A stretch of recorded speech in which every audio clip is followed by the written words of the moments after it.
So good afternoon, everyone. I'm actually employed by Cardiff University. I have a background as a European linguist. I've just returned from Holland, where I've been living and working for the last 10 years to work at Cardiff University, the Academia Europaea Cardiff Hub. Now you might be thinking, I don't need to listen to this because we're leaving the European Union, aren't we? So with Brexit, does any of this matter? Well, yes, it does, because we're funded by a Horizon 2020 project that's underwritten by the UK government until 2020. So as far as we're concerned, it's business as usual, and we're going on. And Sir Paul Nurse, who heads up the Crick Institute, has recently joined the group of advisors on this project. So I'm going to give an introduction to Academia Europaea and the Cardiff Knowledge Hub within that setup, the European Scientific Advice Mechanism, which is called SAM for short, the SEPEA project, and that's another horrible acronym which I'll explain in a minute, and then I'll give a practical example of the SAM in action.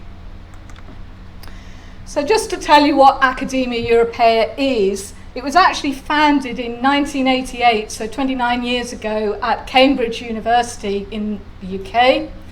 And some of you from Cardiff may know Professor Ole Peterson, School of Biosciences, who was at that meeting 29 years ago on the far right-hand side there, and is now the academic director of the Cardiff Hub.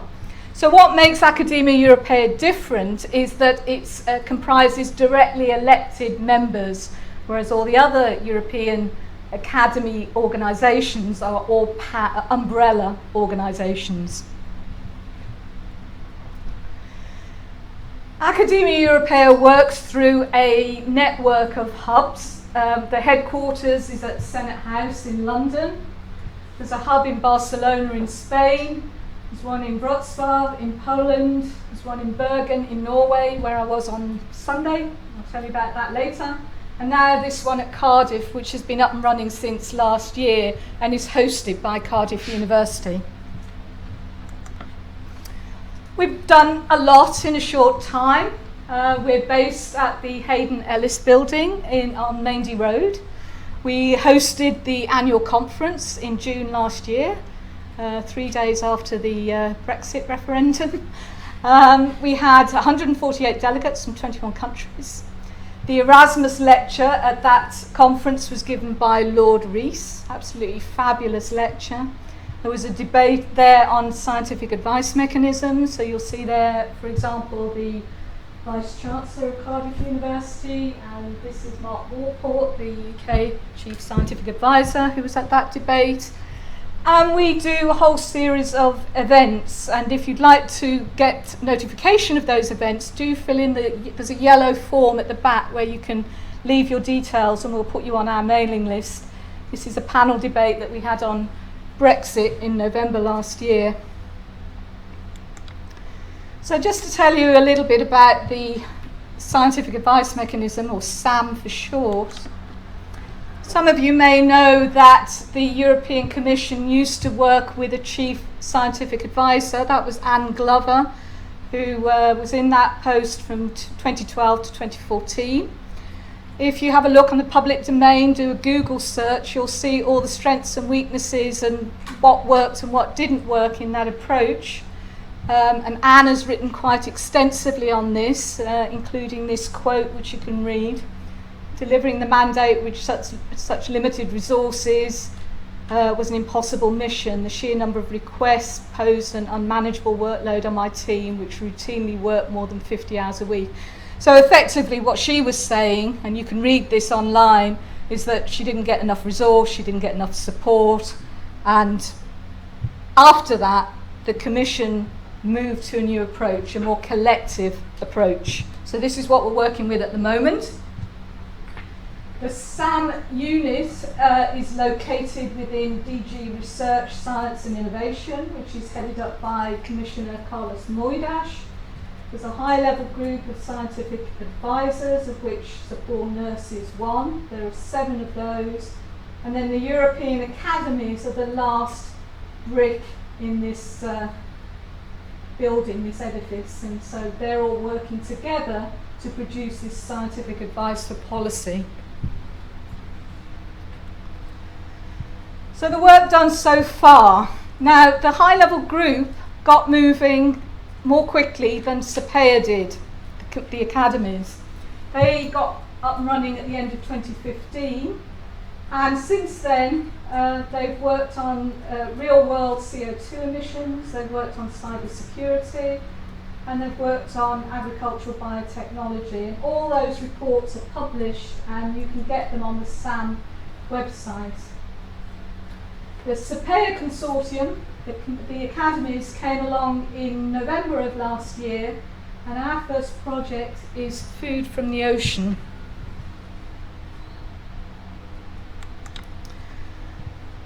So this acronym, SEPEA, what does it stand for? Science Advice for Policy by European Academies. It's a 4-year project. It's funded under Horizon 2020. It got moving in November of last year. It's running to the end of October 2020. It's getting €6 million in total, and Cardiff University is carrying out most of Academia Europaea's work as what they call a linked third party.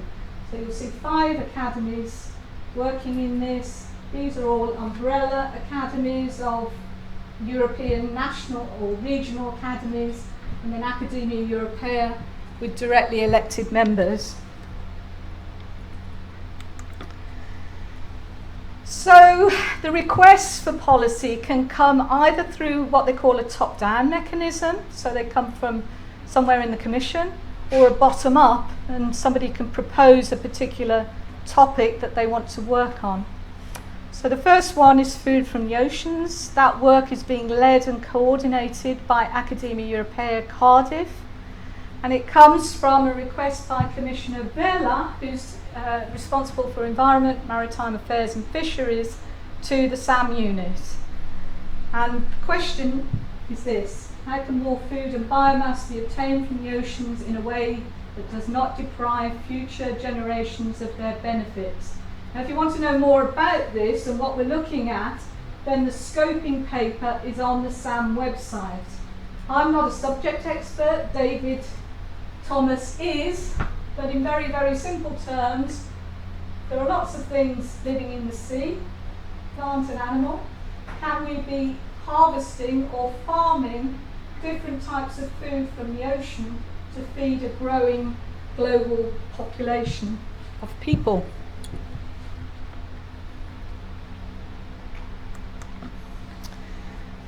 What's really good about this topic is that we've brought together people from all disciplines. So there are 2 working groups on this of experts.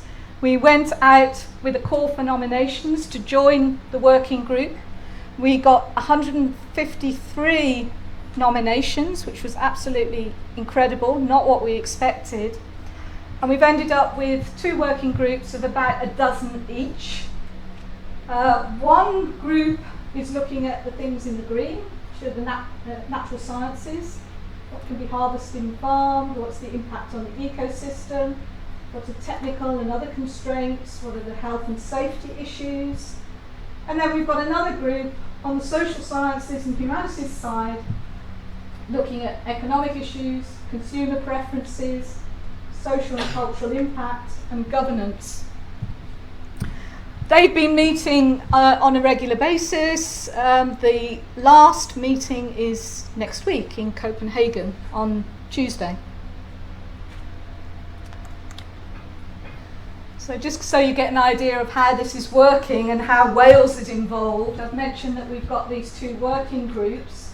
On the working group 1, the sciences, we've got Professor Michael Kaiser at Bergen University as a member. They report through to a steering group of representatives from the high-level group and the SEPEA consortium, and also the 2 chairs of the working group. So Oli Peterson is our SEPEA representative on that group. We then link into the SAM unit and a staff team which I chair, and obviously these people are doing the day-to-day operational work. on this topic.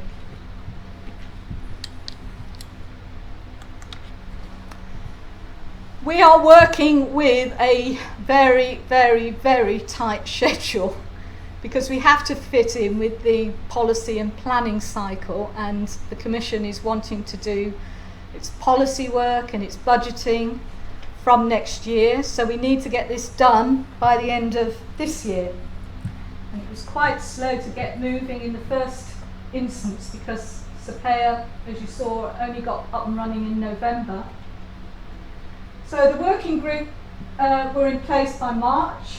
We've been meeting in May and June to do discussion and drafting of a report. Cardiff University, which is a centre of excellence for systematic review, if any of you are familiar with that approach of doing literature searching, have been doing the literature search and creating a knowledge base to support the project. That's now done. The final drafting and submission of an evidence review report is due by the 15th of August. So you can see we've had to do a lot of work in a very short time. That report will then go to a wider expert review at a workshop in the middle of September.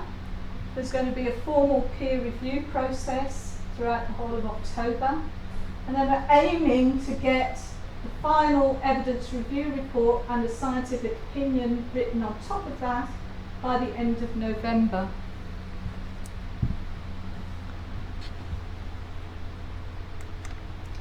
I just want to finish up by talking a little bit about public engagement activity, because this is something very new, it's very different, it's quite experimental, but we're basically trying to reach out to the public with what we're doing. And while you were all sitting in your gardens, in your deck chairs on a very hot day last weekend, I and my colleagues were in Bergen in Norway in cold rain, 13 degrees, at an event to celebrate and promote and inform and engage about this topic, food from the oceans. So it's quite hard to see this, isn't it? But there were a series of public debates, lectures going on here. There's a whole series of leaflets, and you can get leaflets at the back of the room on the topic, so we were giving those out. The event was held on the 18th of June, which is the UNESCO Day of Sustainable Gastronomy, which is why it was run on that day. These are school kids trying food made from seaweed. Oh, you're not going to see this. These are people milling around, going to the various food stalls that were set up. This is a Norwegian chef who was voted the best chef in the world in 2015, with some food samples that he's given out. And this is a boat in a harbour where they're giving out fish, people can buy fish. So all of this was shaped around this topic, food from the ocean. Around about 2,000 people came to the event. And what was really good and really exciting, you probably can't see this, but this is a guy with a camera, TV camera. We got onto the main Norwegian news on their commercial TV channel, which is the equivalent of ITV. So imagine being on ITV main news, which reached about 1 million people. So we're really, really excited about that. Bergen was the model for what we're going to do in Cardiff on the 14th to the 16th of July. So if you can make the Cardiff Food Festival on one of those days, it would be great to see you down in Cardiff Bay. Here's me at the Bergen event promoting Wales. I don't know whether you can make out the Welsh flag and various images, and inviting people to Cardiff and telling them about Cardiff and telling them about Wales. Here are some past shots of the Cardiff Food Festival, and we're going to be running some public debates and public talks about food from the ocean at the Norwegian church. So we're partnering with the Norwegian society here in Wales to put these events on. And a lot of people are coming over from Bergen to actually speak at this series of events. So we're really excited about that. I've told the Norwegians that we're reaching an audience here of about 80,000 people over 3 days, and there's going to be about 100 stalls, so this is on a massive scale, and they're all looking forward to coming, and I hope that maybe some of you can make it too. So thank you.